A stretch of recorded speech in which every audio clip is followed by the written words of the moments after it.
Hello बच्चों, welcome to the 10वीं से सीखो। आज हम करने वाले हैं एनसीईआरटी क्लास 6 का जो मैथ्स है उसका चैप्टर सेकंड होल नंबर्स का एक्सरसाइज 2.2 का क्वेश्चन नंबर 2। ठीक है, देखते हैं क्वेश्चन नंबर 2 क्या बोल रहा है। Find the product bye suitable rearrangements. ठीक है, ये प्रोडक्ट निकालना है सूटेबल रीअरेंजमेंट करके। ठीक है, इससे पहले फर्स्ट वाले सम में हमने प्लस किया था, अब इसमें हमें मल्टीप्लाई करना है, प्रोडक्ट निकालना है। ठीक है, तो पहला सम लेते हैं। ठीक है, पहला है 2 मल्टीप्लाई बाय 1768 मल्टीप्लाइड बाय 50। ठीक है, अब मैं क्या करूं कि मुझे ये इतनी सारी कैलकुलेशन करनी ना पड़े। पहले मैं इसको 2 से मल्टीप्लाई करूं, फिर जो आंसर आएगा उसको मैं 50 से मल्टीप्लाई करूं। टाइम कंज्यूमिंग भी है और हो सकता है कहीं पे मैंने कोई टेबल गलत कर दिया तो फिर मैं क्या करूंगी, मेरा तो आंसर गलत हो जाएगा। तो अपने ही सवाल को इजी बनाने के लिए इसको मैं रीअरेंज कर दूंगी। कैसे करूंगी, मैं क्या करूंगी, ये दो छोटे छोटे नंबर है, इसको छोड़ के 4 डिजिट वाले जो छोटे छोटे नंबर है इनको मैं देखूंगी। अभी ये दो छोटे छोटे नंबर क्या है बच्चों, ये है 50 इंटू 2। ये सारे बच्चों को पता होगा 50 इंटू 2 कितना होता है। ठीक है ना, 100 हो गया, आसान हो गया ना अब सवाल। 100 इंटू 1768 हुआ इजी। थोड़ा सा लगा बच्चों, थोड़ी सी टेंशन कम हुई। ठीक है, अब इसके बाद में मैंने क्या करना है, मैं यहाँ लिख देती हूँ पहले। ये आ गया 100। ठीक है, 2 इंटू 50 आ गया 100। उसके बाद मैंने 100 और फिर ये जो बचा हुआ नंबर था ये लिख दिया। अब तो बहुत आसान है। इस तरह के मैंने कैलकुलेशन आपको अपनी पिछली वीडियोस में करनी सिखाई है। अगर नहीं देखी अभी तक तो बच्चा देखनी ही पड़ेगी, क्योंकि जब तक नहीं देखोगी आगे की चीजें समझ ही नहीं आएगी। ठीक है, वो सब आपको देखते हुए चलना है। ठीक है, तो अब इस तरह की वीडियो क्या करते हैं, हम सिर्फ नंबर्स को हम मल्टीप्लाई करते हैं और जितने जीरो होते हैं उनको हम एज इट इज रख देते हैं। तो वैसे भी 1768 किससे मल्टीप्लाई करना, 1 से। अगर इसको 1 से मैं मल्टीप्लाई करूंगा सेम नंबर ही आएगा ना, तो आ गया 1768। ठीक है, अब जीरो कितनी है, 2, आ गया आंसर। ठीक है, नेक्स्ट लेते हैं बच्चों B part. 4 multiply by 166 into 25। ठीक है, अब इसमें भी हमें देखना है, या तो मैं यही करूं 4 मल्टीप्लाई बाय 166 मल्टीप्लाई बाय 25। बहुत सारी कैलकुलेशन है, गलती होने के चांसेस भी हैं। अब मुझे क्या करना है, यहां पर भी मुझे एक बहुत अच्छा तरीका मिला, ये और ये। ठीक है, इन दोनों को मैं मल्टीप्लाई कर दूं। मैंने सब बच्चों को बोला है कि टेबल्स याद करने हैं। देखो 25 4 जा आ गया है बच्चों। ठीक है, इसलिए टेबल सबको 25 तक तो आने ही चाहिए। ठीक है, 4 इंटू 25 हो गया 100। ठीक है, ये हो गया। अब मेरा सवाल फिर से आसान हो गया, ये 100 एज इट इज मैंने लिख दिया, बचा हुआ नंबर लिख दिया, मल्टीप्लाइड बाय 166। अब ये कैलकुलेशन करनी भी आसान हो गई। 166 को हम 1 से मल्टीप्लाई करेंगे तो कितना आएगा, सेम नंबर आएगा 166। और कितनी जीरो है, 2 जीरो, तो 2 जीरो मैं इसके आगे लगा दूंगी, आ गया मेरा आंसर। ठीक है, नेक्स्ट लेते हैं बच्चों C part. 8 multiplied by 291 into 125। ठीक है, अब मुझे क्या करना है, दो नंबर, एक सिंगल डिजिट का है, 2 3 डिजिट के हैं। तो जहां तक मुझे लगता है कि 125 का टेबल मेरे लिए थोड़ा सा आसान पड़ता है। ठीक है, तो मैं पहले क्या करूंगी, 8 इंटू 125 को मल्टीप्लाई करूंगी। ठीक है, मल्टीप्लाई करते हैं, साइड में कर लेते हैं। 125 8 से, 8 5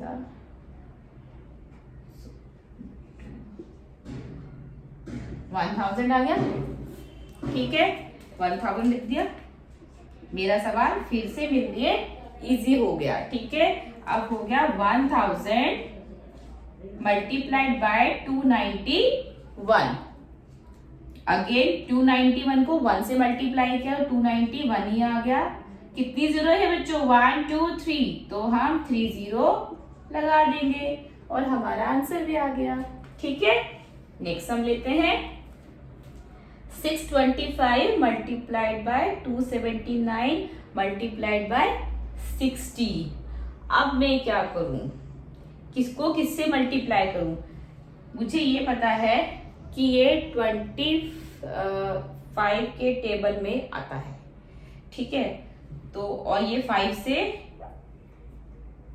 डिवाइड भी हो जाएगा, तो मुझे ये लगता है कि मुझे इसको और इसको मल्टीप्लाई करना चाहिए। ठीक है, 625 60 30 12 315 37 into 5 2 6 0 0 1 0 1 6 10,000 आ गया बच्चों। मैंने इसको 625 और इसको 16 से मल्टीप्लाई किया, मेरा आंसर आ गया 10,000। मेरा सवाल फिर से आसान हो गया।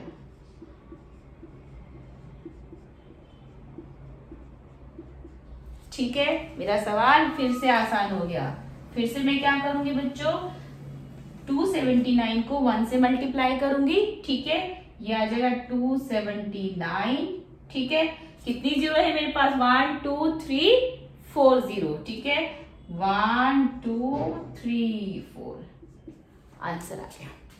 ठीक है, समझ में आया?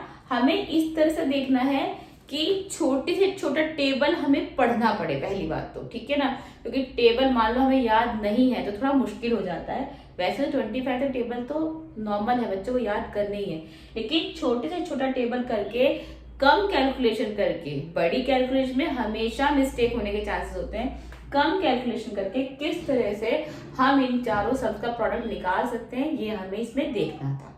ठीक है, चलिए अब इसके 2 पार्ट हो रहे, आगे चलते हैं। ई पार्ट लेते हैं, 285 मल्टीप्लाई बाय 5 मल्टीप्लाई बाय 60। ठीक है, तो इसमें मैं क्या करूंगी बच्चों, मेरे पास 2 छोटे छोटे नंबर है जिन्हें मल्टीप्लाई करना मेरे लिए थोड़ा आसान है, तो मैं पहले इन दोनों को मल्टीप्लाई कर लूंगी। 5 into 60 कितना होता है, 5 6 30, कितनी जीरो है, 1 0 लगा दिया, कितना आ गया 300। मेरे पास फिर से एक इजी नंबर आ गया है। अब मैं क्या करूंगी, 285 मल्टीप्लाइड बाय 300, ये मेरे थोड़ा आसान रहेगा क्योंकि मुझे सिर्फ इस पूरे नंबर को सिर्फ 3 से मल्टीप्लाई करना है। ठीक है, 285 को 3 से मल्टीप्लाई कर दो, 3 5 15 3 24 25 6 7 8 855। ठीक है, और जीरो कितनी है, 1 2, आंसर आ गया। आसान रहा ना बच्चों? एफ पार्ट देखते हैं, 125 multiply by 40 multiply by 8 multiply by 25। इसमें ये 4 नंबर्स हैं, तो मैं क्या करूंगी, इसको इस तरह से 2 पार्ट्स में मैं कर लेती हूँ। ठीक है, क्योंकि मुझे 25 का टेबल आता है और मुझे 25 8 जा ये पता है कि 200 होता है, तो ये नंबर मेरे लिए इजी है। अब इसको मैं कर लेती हूँ। ठीक है, तो मैं करती हूँ 125 को कितने से करना है, इंटू 40 है ना बच्चों, तो क्या करते हैं, ऐसे भी इस नंबर से मल्टीप्लाई कर दूंगी ना, 20 8 10 कितना आ गया, 5000। ठीक है, तो दिस मल्टीप्लाइड बाय दिस कितना आ गया, 5000, और into this multiplied by this आ गया है 200।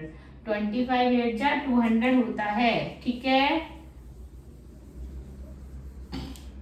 अब इन दोनों को मल्टीप्लाई करना बहुत आसान है, बस नंबर को नंबर से मल्टीप्लाई कर दो, 5 2 जा 10। अब टोटल जितनी जीरो है वो लगा देंगे, 1 2 3 4 5, 1 2 3 4 5।